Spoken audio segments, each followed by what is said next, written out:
मैंने खुद को शीशे में बड़ी कुंठा से निहारा। आग लगे मेरे बालों को ये काबू में ही नहीं आ रहे हैं।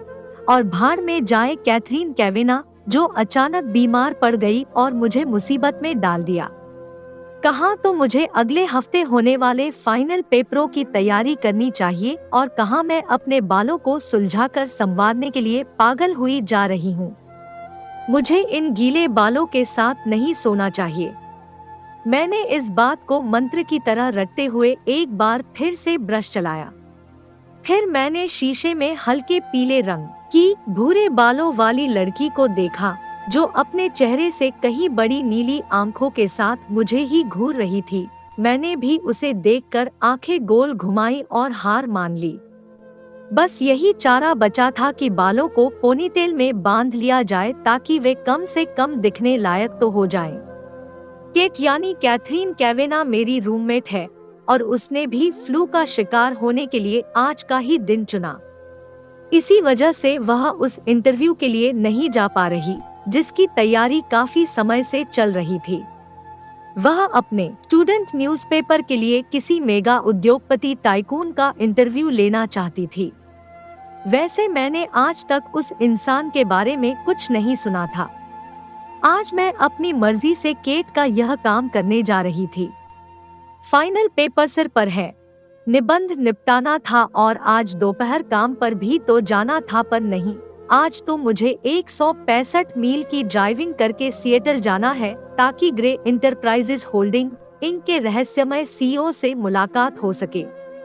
हमारी यूनिवर्सिटी को भारी मात्रा में चंदा देने वाला और एक असाधारण उद्यमी, उसका समय सचमुच बड़ा कीमती है, मेरे वक्त से कहीं कीमती, पर उसने केट को इंटरव्यू का समय दिया है। हे भगवान, केट की ये निराली गतिविधियां। वह ड्राइंग रूम के काउच पर गोलमोल होकर लेटी है। एना, सॉरी, मैं पिछले 9 महीनों से इस इंटरव्यू के लिए भागदौड़ कर रही थी। दोबारा इंटरव्यू का समय लेने में 6 महीने लग जाएंगे और तब तक तो हमारी ग्रेजुएशन भी हो चुकी होगी। एक संपादिका होने के नाते मैं इसे हाथ से जाने नहीं दे सकती। प्लीज, केट ने अपने रुथे स्वर में कहा। यार, बीमार होने के बावजूद वह कितनी प्यारी और सुंदर लग रही है। उसके स्ट्रॉबेरी ब्लॉन्ड बाल अपने ठिकाने पर हैं, हरी आंखें चमक रही हैं। हालांकि उनमें हल्की लाली और सूजन भी दिख रही है। मैंने अपने भीतर से उठ रही अनचाही सहानुभूति की लहर को काबू किया। बेशक, मैं चली जाऊंगी केट, तुम्हें बिस्तर में आराम करना चाहिए। क्या तुम नाइक्विल या टाइलिनॉल लेना चाहोगी? नाइक्विल प्लीज। ये रहे मेरे सवाल और डिजिटल रिकॉर्डर। बस रिकॉर्ड का बटन दबा देना। नोट्स बन जाएंगे तो मैं सब लिख लूंगी। मैं उसके बारे में कुछ नहीं जानती, मैं बुदबुदाई और अपने भीतर जाग रहे डर को शांत करना चाहा। ये सवाल ही काफी कुछ बता देंगे। ये एक लंबी ड्राइव है। मैं नहीं चाहती कि तू देर से पहुंचे। ओके, मैं जा रही हूँ। तू बिस्तर में जा, मैं सूप बना देती हूँ। गर्म करके पी लेना। मैंने उसे प्यार से देखा। सिर्फ तेरे लिए केट, क्या मैं कर पाऊंगी? गुड लक और थैंक्स एना, तूने हमेशा की तरह इस बार भी मेरी मदद की है। मैं अपना सामान थैले में डालते हुए उसे देखकर मुस्कुराई, फिर दरवाजे से कार की ओर चल दी। मैं यकीन नहीं कर सकती कि मैं केट की जगह ये काम करने जा रही हूँ। वह तो एक जबरदस्त पत्रकार बनेगी। वह कहीं भी किसी से भी बात कर सकती है। वह बहुत ही सृजनशील, सभ्य, अपनी धुन की पक्की बहसबाजी में चुस्त और खूबसूरत है और मेरी सबसे पक्की, सबसे प्यारी सहेली है। मैं वैंकूवर वाशिंगटन से इंटरस्टेट 5 की तरफ निकली तो सड़कें साफ थी। अभी काफी टाइम है और मुझे सिएटल दोपहर तक पहुंचना है। वैसे भी मुझे केट ने अपनी स्पोर्टी मर्सिडीज CLK दे दी है। मैं पक्के यकीन से नहीं कह सकती कि मेरी वांडा यानी पुरानी VW बीटल सही वक्त पर सफर कर पाती या नहीं। वाह, मर्सी चलाने का भी अपना ही मजा है। और एक बार स्टार्ट करते ही मीलों गायब होते चले गए। मुझे मिग्रे ग्लोबल एंटरप्राइजेज के मुख्यालय जाना है। ये एक विशाल 20 मंजिला ऑफिस की इमारत है जो चारों तरफ से कांच और स्टील से घिरी है। एक आर्किटेक्ट की उपयोगितावादी फैंटेसी। आगे वाले दरवाजों के कांच पर छिपे तौर पर स्टील में लिखा है ग्रे हाउस। मैंने कांच, स्टील और सफेद सैंडस्टोन से बनी लॉबी में पीने 2 के करीब कदम रखा और चैन की सांस ली क्योंकि मैं लेट नहीं थी। सैंडस्टोन के ठोस डेस्क के पीछे एक बहुत ही आकर्षक, संवरी हुई गोरी व सुनहरे बालों वाली युवती ने मुझे मुस्कुराकर देखा। उसने बड़े ही भड़कीले रंग में चारकोल सूट जैकेट और ऐसी सफेद शर्ट पहन रखी है जो शायद मैंने कभी देखी तक नहीं। वह काफी निखरी हुई दिखी। मैं यहाँ मिग्रे से मिलने आई हूँ। कैथरीन कैवेना की ओर से। एस्टेसिया स्टील, 1 मिनट माफ करें मिस स्टील। उसने अपनी एक भौं उठाई और मैं अपने में सकुचाई हुई उसके सामने खड़ी रही। मैं सोचने लगी कि काश अपनी नेवी ब्लू जैकेट पहनने की बजाय केट के फॉर्मल ब्लेजर्स मांग लिए होते। मैंने बड़ी तैयारी के साथ अपनी इकलौती स्कर्ट, घुटनों तक आने वाले भूरे जूते और एक नीला स्वेटर पहना था। मेरे हिसाब से तो यही स्मार्ट था। मैंने अपने चेहरे पर झूल आई लट को पीछे करते हुए दिखावा किया मानो मैं उससे बिल्कुल भी भयभीत नहीं थी। मिस कैवेना आने वाली थी। मिस स्टील, आप यहाँ साइन करें। आप दाईं और आखिरी लिफ्ट के पास जाएं और 20वीं मंजिल के लिए बटन दबा दें। वह मुझे देखकर दया भरी निगाहों से मुस्कुराई। बेशक मुझे साइन करते देख वह मन ही मन मजाक उड़ा रही थी। उसने मुझे एक पास दिया जिस पर वह ईटर लिखा था। मैं अपनी मुस्कान रोक नहीं पाई। ये तो साफ ही था कि मैं वहां किसी से मिलने ही आई थी। मुझे देखकर ही लगता था कि मैं वहां के लिए फिट नहीं थी। कुछ भी तो नहीं बदलता। मैंने मन ही मन आह भरी। मैं उसे धन्यवाद देकर लिफ्ट की ओर बढ़ी और 2 सिक्योरिटी वालों के पास से निकली जो अपने बढ़िया काले सूटों में मुझसे कहीं अच्छे दिख रहे थे। लिफ्ट ने 20वीं मंजिल तक जाने में पूरी फुर्ती दिखाई। दरवाजा खुलते ही मैं एक और लॉबी में आ गई। फिर वही कांच, स्टील व सफेद सैंडस्टोन। वहां भी डेस्क पर एक और ब्लांड युवती। वाऊ। मैंने बैठकर बैग से सवाल निकाले और उन्हें पढ़ने लगी और साथ ही केट को भी कोसा जिसने मुझे इस बंदे के बारे कुछ भी जानकारी नहीं दी थी। मैं जिसका इंटरव्यू लेने जा रही थी उसके बारे में राई रत्ती भी नहीं जानती थी। हो सकता था कि वह 90 साल का हो या फिर 30 साल का। मेरे चारों तरफ घबराहट बढ़ रही थी। मैंने कभी भी इस तरह के आमने सामने वाले इंटरव्यू में खुद को सहज नहीं पाया। मुझे तो ग्रुप डिस्कशन पसंद आती है जहां मैं कोने में गोलमोल होकर बैठ सकती हूँ। वैसे मैं ईमानदारी से कहूँ तो मुझे अपनी ही सोबत पसंद आती है। हाथ में कोई क्लासिक ब्रिटिश उपन्यास और कैंपस लाइब्रेरी का कोई एकांत कोना। इस तरह कांच और स्टील की विशाल इमारत से मेरा कोई लेन देन नहीं है। मैंने खुद को देखकर आंखें घुमाई। स्टील, अपने पर काबू कर। इतनी मॉडर्न और क्लिनिकल इमारत को देखकर तो यही अंदाजा लगाया जा सकता है कि ग्रे 40 के लपेटे में होगा। फिट, धूप से तपा हुआ और बाकी व्यक्तित्व से मेल खाती हर चीज। दाईं ओर के एक बड़े से दरवाजे से एक और बड़ी ही सभ्य और शिष्ट दिख रही ब्लांड ने प्रवेश किया। क्या बात है, यहाँ सारे ब्लांड लोग ही हैं? मैं एक गहरी सांस के साथ उठ खड़ी हुई। मिस स्टील, नई वाली ब्लांड ने पुकारा। हाँ जी, मैंने गला खंखार कर कहा। जी हाँ, इस बार कुछ सही आवाज निकली। मिग्रे, आपसे कुछ ही देर में मिलेंगे। मैं आपका जैकेट ले सकती हूँ? Oh please. मैंने खुद को जैकेट से बाहर निकाला। क्या आपको चाय पानी पूछा गया? नहीं, कुछ नहीं चाहिए। ओ डियर, लगता है कि ब्लांड नंबर 1 की शामत आ गई। ब्लांड नंबर 2 ने त्योरियां चढ़ाई और डेस्क वाली युवती को आंखें दिखाई। आप क्या लेना चाहेंगी, चाय, कॉफी या पानी वगैरह? उसने मुड़कर मुझसे पूछा। एक गिलास पानी। थैंक्स, मैं बुदबुदाई। ओलिविया, प्लीज मिस स्टील के लिए एक गिलास पानी ले आओ, उसने कड़े स्वर में कहा। वह उठी और बरामदे की ओर चल दी। सॉरी मिस स्टील, ये हमारी नई इंटर्न है। आप बैठिए, मिग्रे को 5 मिनट और लगेंगे। ओलिविया एक गिलास ठंडे पानी के साथ लौटी। ये लीजिए मिस स्टील, धन्यवाद। ब्लॉड नंबर 2 डेस्क की ओर परेड सी करते हुए बढ़ी। सैंडस्टोन के फर्श पर उसकी हील की टिकटॉक साफ सुनी जा सकती थी। वह बैठ गई और दोनों अपना काम करने लगी। शायद मिग्रे यही चाहते हो कि उनका सारा स्टाफ ब्लांड हो। मैं यूं ही सोच रही थी कि क्या ये कानूनी तौर पर मान्य है, और तभी ऑफिस का दरवाजा खुलते ही मेरे सामने एक लंबा, शिष्ट कपड़ों में सुसज्जित, आकर्षक अफ्रीकी अमेरिकन आदमी बाहर निकल आया। बेशक मैंने यहाँ के लिहाज से गलत कपड़े पहने थे। वह मुड़ा और दरवाजे की तरफ देखकर बोला, ग्रे, इस हफ्ते गोल्फ? मैंने जवाब नहीं सुना। वह मुड़ा, मुझे देखा और मुस्कुराया। उसकी गहरी आंखों के कोनों में चमक दिखाई दी। ओलिविया ने लगभग उछलते हुए लिफ्ट को बुलवाया।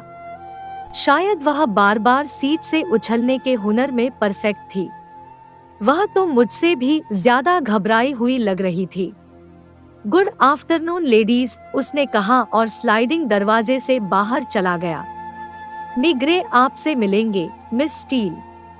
आप वहां से जाएं, ब्लांड नंबर 2 ने कहा। मैं कांपती टांगों के साथ खड़ी हुई और घबराहट पर काबू पाने की कोशिश करने लगी।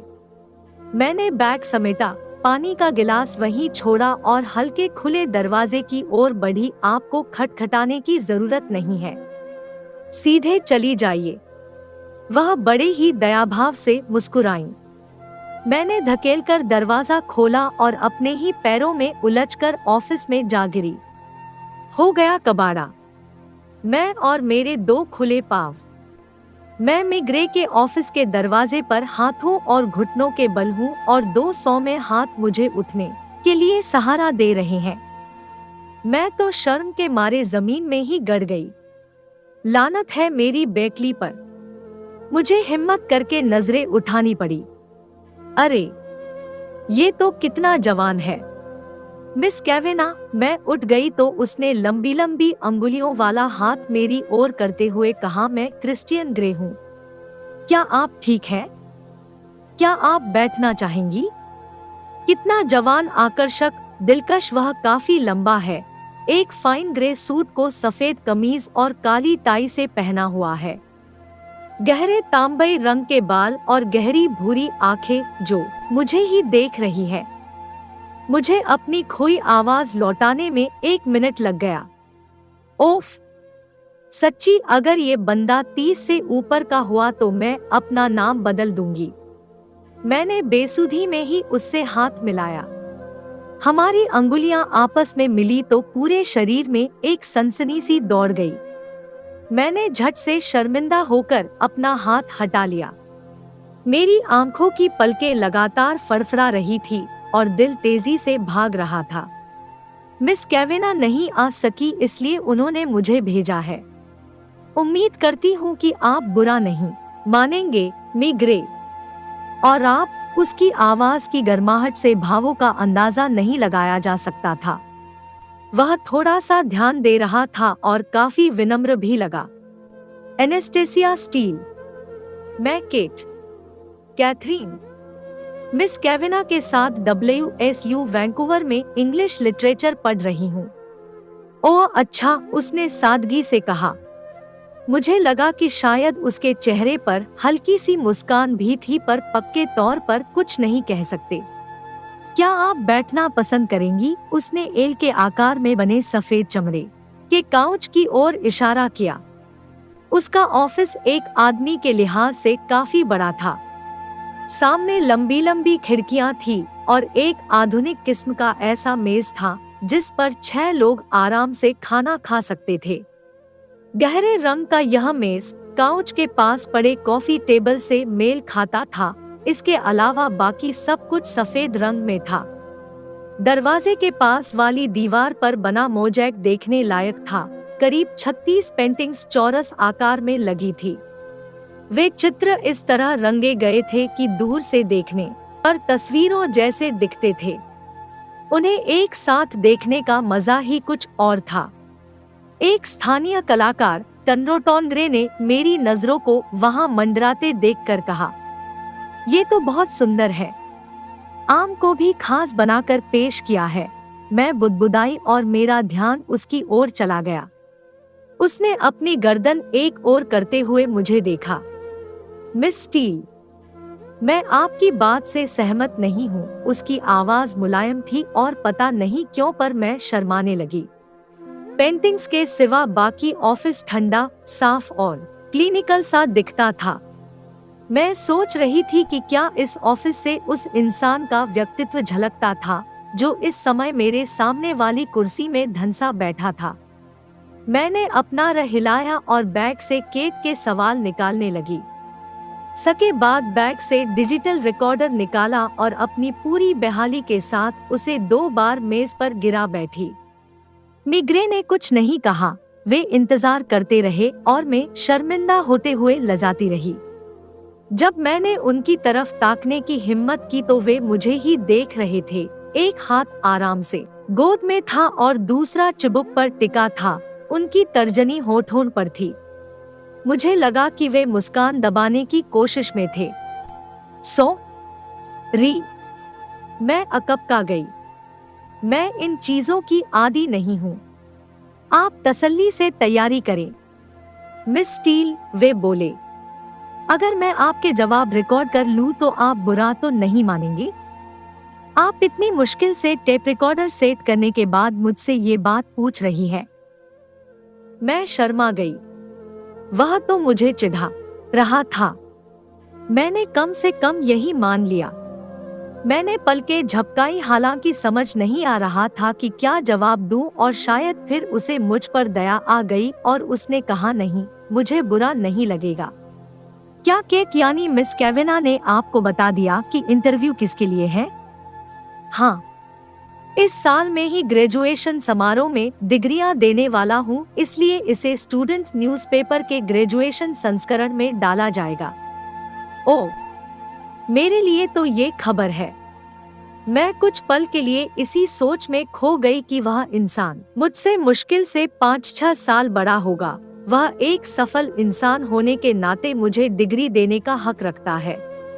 मैंने त्योरी चढ़ाई और खुद को काम करने के लिए कहा। गुड, मैंने घबराहट के साथ थूक निगला। मेरे पास कुछ सवाल है। मिग्रे, मैंने बालों की आगे आईलेट को संवारा। मैंने सोचा कि तुम्हारे पास होने चाहिए। वह मेरी हंसी उड़ा रहा था। यह सोचते ही मेरे गाल जैसे जलने लगे। मैं सीधा बैठ गई और संभलकर रिकॉर्डर का बटन दबा दिया। अब मैं मोर्चे पर थी और खुद को उसी तरह पेश किया। आपने छोटी सी उम्र में ही इतना बड़ा एम्पायर खड़ा किया है। आप अपनी सफलता का श्रेय किसे देना चाहते हैं? मैंने उसे ताका। बेशक मुस्कान दिखी पर चेहरे पर मायूसी भी थी। मिस स्टील, बिजनेस का सीधा संबंध लोगों से है और मुझे लोगों की बखूबी परख है।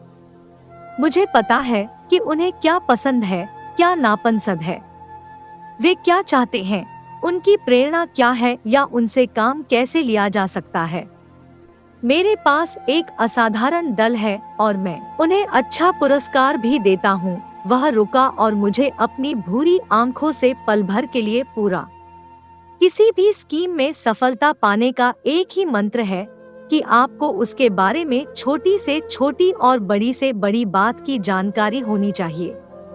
मैंने ये सब पाने के लिए कड़ी मेहनत की है। मैं तर्कों और तथ्यों के आधार पर फैसले लेता हूँ। मेरे पास एक कुदरतन शक्ति है जिसके बल पर मैं ठोस विचारों और लोगों को पहचान लेता हूँ। हो सकता है कि ये किस्मत का ही खेल हो। ये केट की लिस्ट में नहीं था, पर ये आदमी बड़ा अकड़ू है। उसकी आंखें पल भर के लिए तो जैसे हैरान रह गई। मिस स्टील, मैं चांस या किस्मत में विश्वास नहीं रखता। मैं जितना परिश्रम करता हूँ, किस्मत उतना ही मेरे हक में हो जाती है। आपको अपने दल के लिए सही लोगों के चुनाव और उनकी ऊर्जाओं को सही दिशा में लगाने की कला आनी चाहिए।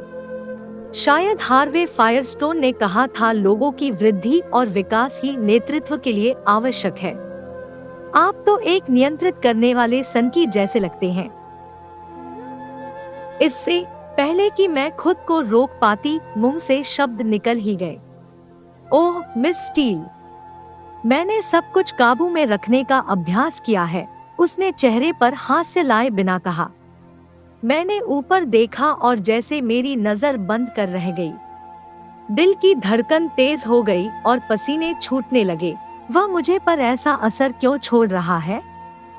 हो सकता है कि वह काफी सुंदर है, या फिर उसके देखने का अंदाज, या फिर निचले होंठ पर अंगुली से ठहाका देने की अदा।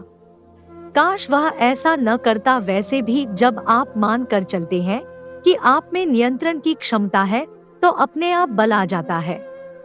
क्या आपको लगता है कि आपके पास असीम बल है? मैंने पूछा मिस स्टील। मैं 40,000 से अधिक लोगों को रोजगार देता हूँ। इससे मुझे एक तरह की जिम्मेवारी और ताकत का एहसास होता है। अगर मैं तय कर लेता कि मैं टेलीकम्युनिकेशंस के काम को बेच दूं, तो उसी समय 20,000 लोग अपने अगले महीने की किस्तें चुकाने के लिए सोच में पड़ जाते। मेरा मुंह खुला का खुला रह गया। मैं उसकी सपाट बयानी से दंग थी। क्या आपको बोर्ड को जवाब न देना पड़ता? मैंने भी हिम्मत नहीं हारी। मैं अपनी कंपनी का मालिक हूँ। मुझे किसी बोर्ड को जवाब नहीं देना होता। उसने मुझे तिरछी नजर से देखा। बेशक अगर मैंने थोड़ी खोजबीन रखी होती तो ये बात मुझे पता होती, पर ये आदमी बड़ा घमंडी है। मैंने बात बदली। क्या काम के अलावा भी आपकी कोई रुचियां हैं? मिस स्टील, मेरी रुचियां कई तरह की हैं, बहुत अलग तरह की। पता नहीं क्यों ऐसा लगा कि उसकी आंखें किसी सोच के कारण चमक रही थी। दुष्ट, पर आप इतनी मेहनत करते हैं तो मन बहलाव के लिए क्या करते हैं? मन बहलाव? उसने सफेद दांतों के साथ मुस्कान दी। मेरी सांस तो जैसे वहीं थम गई। वह सचमुच बहुत सुंदर है। किसी को भी इतना सुंदर नहीं होना चाहिए। वैसे मन बहलाव के लिए मैं कई तरह की शारीरिक गतिविधियों में हिस्सा लेता हूँ।